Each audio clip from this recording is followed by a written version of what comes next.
আল্লাহর বিশেষ কুদরত এবং সক্ষমতার মাধ্যমে আল্লাহ তাআলা এই ফেনাগুলোকে বিছিয়ে দেওয়ার ব্যবস্থা করেন।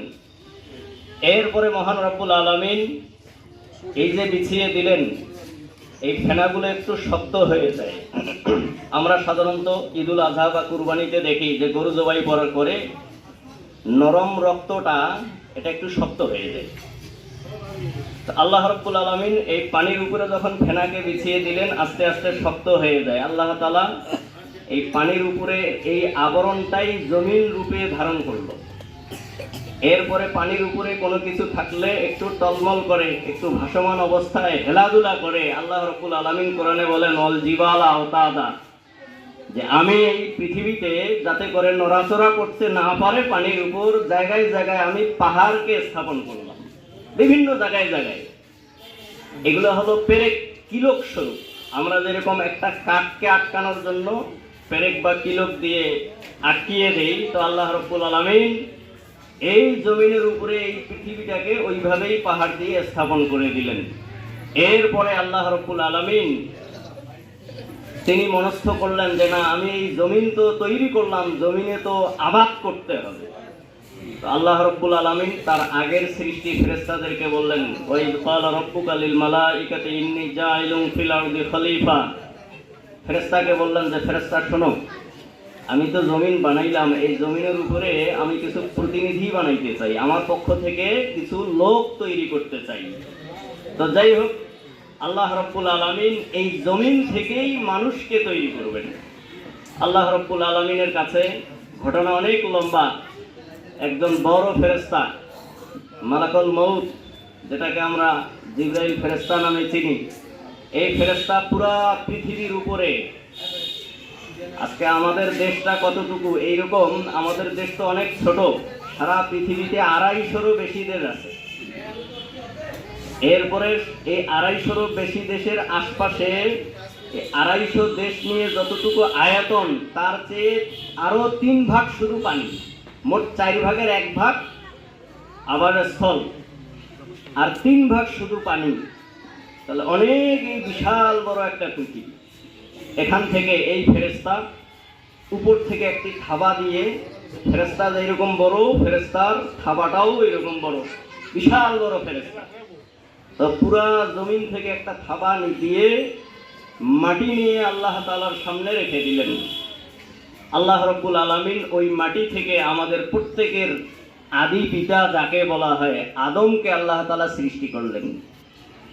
এরপরে আল্লাহ রাব্বুল আলামিন আদমকে সৃষ্টি করার পরে জান্নাতে রেখে দিলেন বিশাল বড় একটি দেহ, প্রায় 60 গজ লম্বা। তো সেখানে শয়তানও ছিল। শয়তান দেহের চতুর্দিকে ঘোরাফেরা করছে। শয়তান যেহেতু জিনেরই বংশধর, আর জিনকে আল্লাহ তাআলা মানুষের আগে সৃষ্টি করেছেন, এই জন্য শয়তানের অস্তিত্বটা আগে। তো যাই হোক, শয়তান এদিক সেদিক দেখে বলল যে কি ব্যাপার, বিশাল বড় একটা লম্বা মূর্তির মতো দেখা যায়, ভিতরে কিছুই নেই। এরপরে আল্লাহ রাব্বুল আলামিন বিশেষ একটি রূহ, আরবি ভাষায় বলে রূহ, আর বাংলাতে আমরা যেটাকে জান বলে থাকি, আত্মা বলে থাকি। তো আল্লাহ রাব্বুল আলামিন এই যে দেহটার ভিতরে আল্লাহ তাআলা নিজের পক্ষ থেকে একটি আত্মা দিয়ে দিলেন। যখনই আত্মা দিয়ে দিলেন, এই দেহটি নড়াচড়া শুরু করে দেয়। তাহলে আত্মা দেওয়ার আগে, রূহ দেওয়ার আগে দেহটি কিন্তু নড়াচড়া আর করতে পারলো না, নড়াচড়া শুরু করে দেয়। এরপরে আল্লাহ রাব্বুল আলামিন যে কোনো একটা ঘটনা ঘটানোর মাধ্যমেই সেখান থেকে আদমকে আবার জমিনে নামিয়ে দেন। আল্লাহ তাআলা বলেন ওয়াকুল্লা বিতু মিনহা জামিয়া ফাইম্মা ইয়াতিয়ান্নাকুম মিন্নি হুদা ফামান তাবিয়া হুদায়া ফালা খাউফুন আলাইহিম ওয়ালা হুম ইয়াহজানুন। তো আল্লাহ তাআলা এখানে তুলে ধরেছেন বিষয়টি যে আমি তাদেরকে নেমে দিলাম, একটা ঘটনা ঘটানোর মাধ্যমে আদমকে আল্লাহ তাআলা নামিয়ে দিলেন পৃথিবীতে। এরপরে পৃথিবীতে আসার পরে আদমের সাথে যেহেতু হাওয়া আমাদের আদিমাতা আলাইহাস সালাম এসেছিলেন, আবার তারা একত্রিত হওয়ার সুযোগ পেলেন পৃথিবীতে। এরপরে তাহলে আল্লাহ রাব্বুল আলামিন আমাদের সকলের আদি পিতাকে জান্নাত থেকে নিচে নামিয়ে দিলেন। আল্লাহ তাআলা কোরআনে বলেন তিলকা জান্নাতুল মাওয়া, যে জান্নাতুল মাওয়া ওয়ালাকাদ রাআহু নাজলাতান উখরা ইনদা সিদরাতিল মুনতাহা ইনদাহা জান্নাতুল মাওয়া, যে আমাদের জান্নাত প্রথম আসমান, দ্বিতীয় আসমান, সাত আসমান, তারপরে আরশ, এই সাত আসমানের উপরেই হলো জান্নাত, জান্নাতুল মাওয়া, সিদরাতুল মুনতাহা, জান্নাতুল মাওয়া, কোরআনে আল্লাহ তাআলা বলেছেন। তাহলে আল্লাহ তাআলা আমাদের আদি পিতা এবং আদি মাতাকে ওই জান্নাত ঠিকানা থেকে আমাদেরকে নামিয়ে দিলেন কোথায়? দুনিয়াতে। এরপরে দুনিয়াতে আসার পরে তারা, আমাদের আদি পিতা এবং আদি মাতা একত্রিত হলেন। একত্রিত হওয়ার পরে আস্তে আস্তে তাদের বসবাস শুরু হয়ে যায়। এরপরে একজন ছেলে একজন মেয়ে জন্ম লাভ করা শুরু হয়ে যায়, একজন ছেলে একজন মেয়ে, এভাবে চলতে চলতে চলতে এ পর্যন্ত আমাদের সারা পৃথিবীতে প্রায় 800 কোটি মানুষ। এ পর্যন্ত সারা পৃথিবীতে 800 কোটি মানুষ। তাহলে আমাদের জীবন বৃত্তান্ত আমরা সংক্ষিপ্তভাবে আমি বলতে চাইলাম যে আমাদের মূল ইতিহাসটা কোথায়, আমরা কিভাবে আসলাম, এটি বলার চেষ্টা করলাম।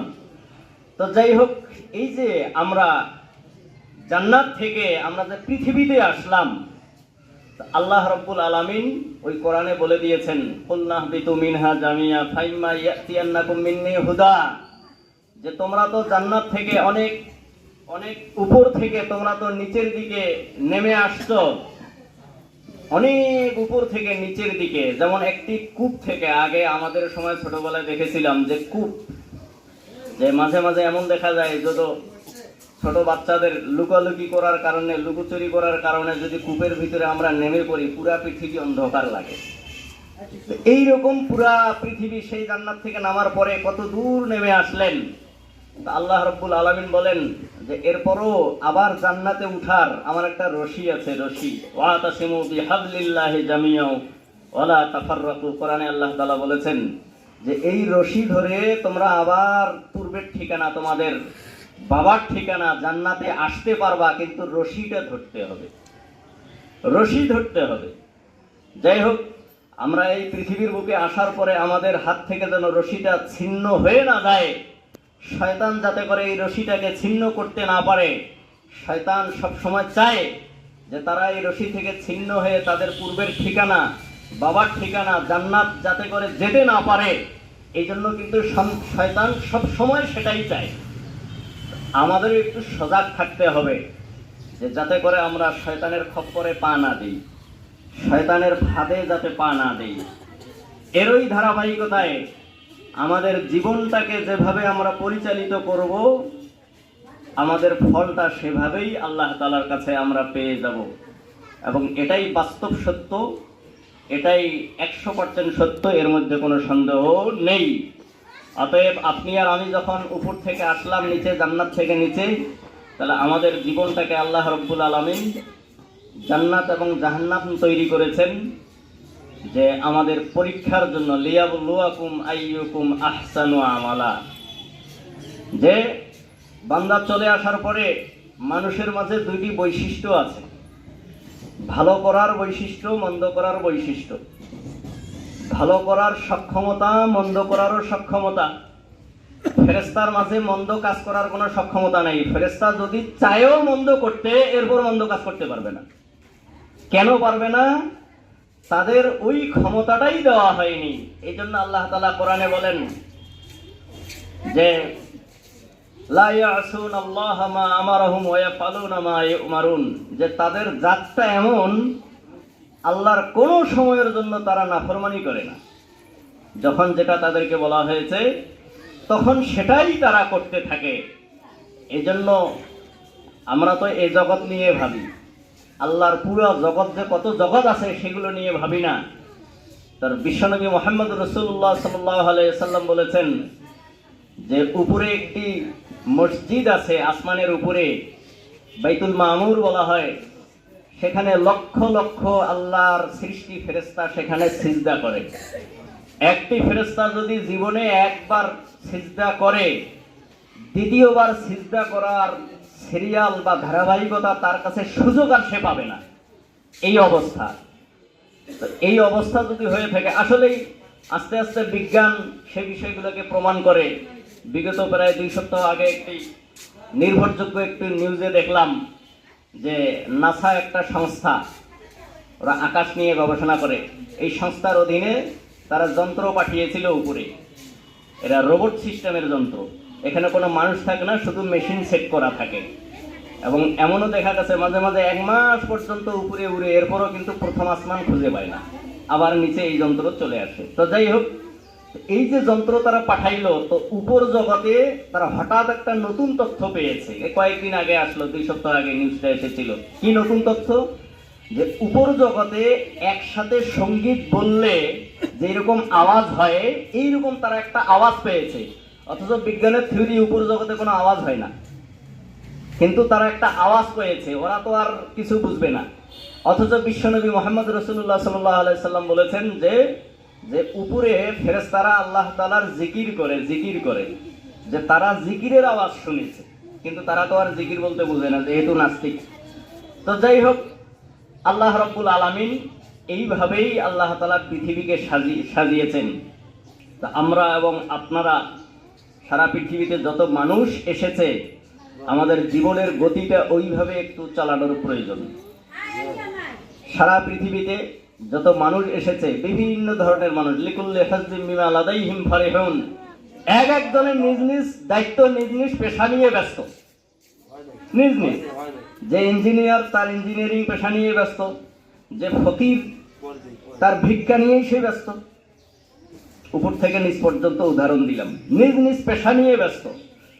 অতএব আপনি আর আমি আমাদের জীবনের পেশাটা, জীবনের কাজটাকে যখন গ্রহণ করব, তখন একটু চিন্তা ভাবনার সাথে গ্রহণ করব যে এই কাজের সাথে পরকালীন মুক্তি আছে কিনা।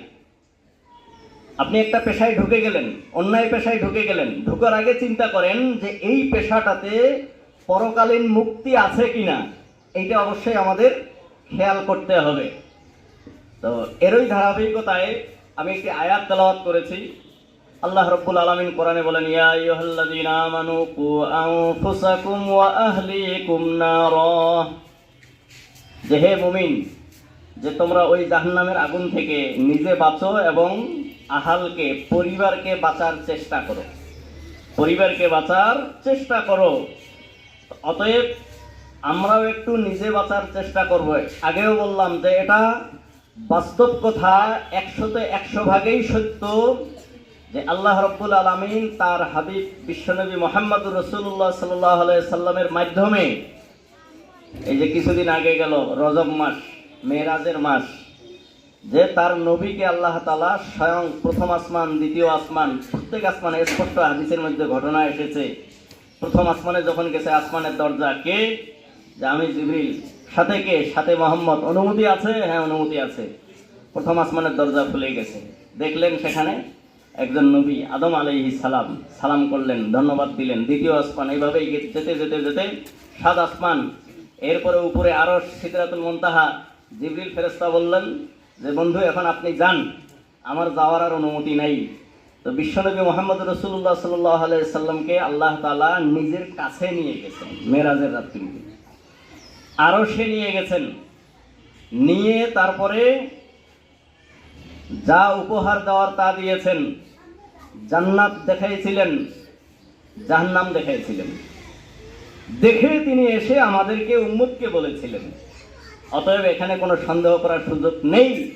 আল্লাহ তাআলা এটাও বলেন, আফানা জালুল মুজরিমিনা কাল মুসলিমিন, চোর আর বাটপার দুইটা কি সমান? ভালো আর মন্দ দুইটা কি সমান? কোনোদিন সমান হতে পারে না।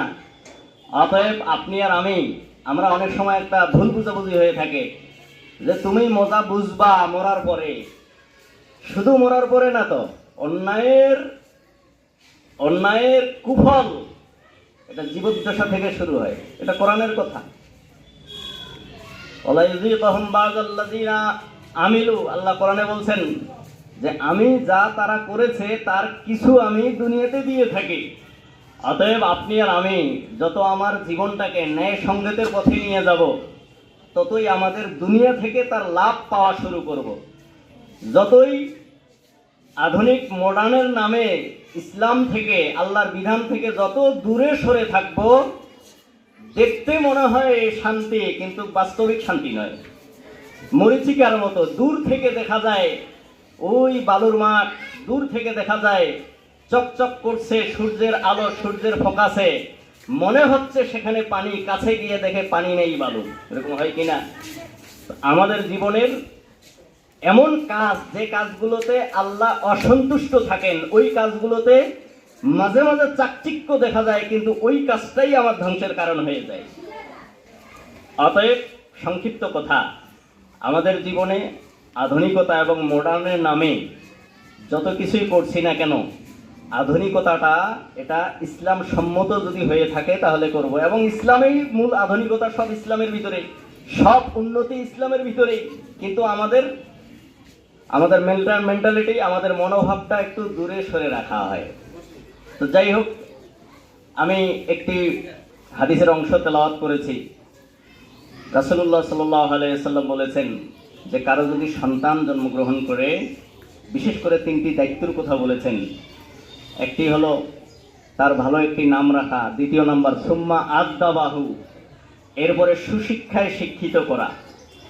পরের বারে বিশ্বনবী বলেছেন যে যদি তার দায়িত্ব পালন না করে, আর যদি আসাবা ইসমান, কোনো অপরাধ করে ফেলে, তো পিতামাতার দায়িত্ব পালন না করার কারণে অপরাধ যদিও সন্তান করে, তার একটা কুফল, তার একটা পরিণতি, তার একটা বোঝা পিতামাতাকে নিতে হবে।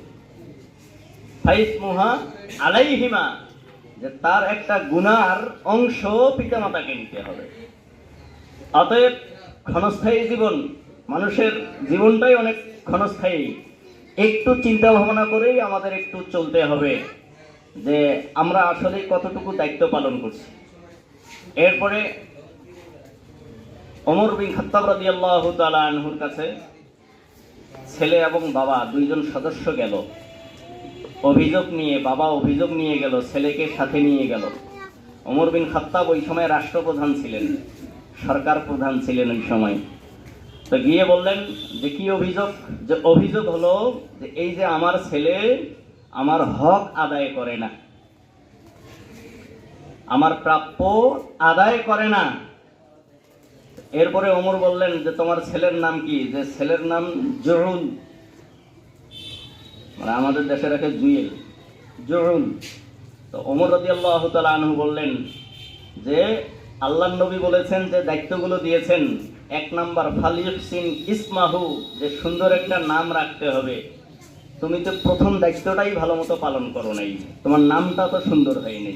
তুমি যে নাম রাখছো সন্তানের, আস্তে আস্তে বিস্তারিত শুনলেন কি শিক্ষা দীক্ষা ইত্যাদি।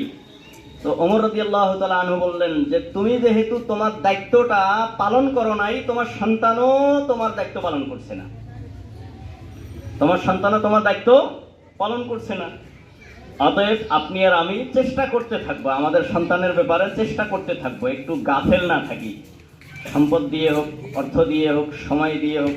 আজকে অনেক অবাক লাগে যে আমরা মাঝে মাঝে একটু স্মরণ করি যে গার্ডিয়ান মহল দেখা যায় হয়তো একজন বয়স্ককে পাঠায় দেয়, বা ওর দাদি যাবে, ওর দাদা যাবে। আসলে এই বিষয়গুলো তো দাদি দাদা আসার কোনো বিষয় না। সন্তানের দায়িত্ব পালন করতে হবে, তো করবে তো পিতামাতা, এটা তো পিতামাতা থাকতে হবে। এই জিনিসগুলো হলো আমাদের বুঝের অভাব।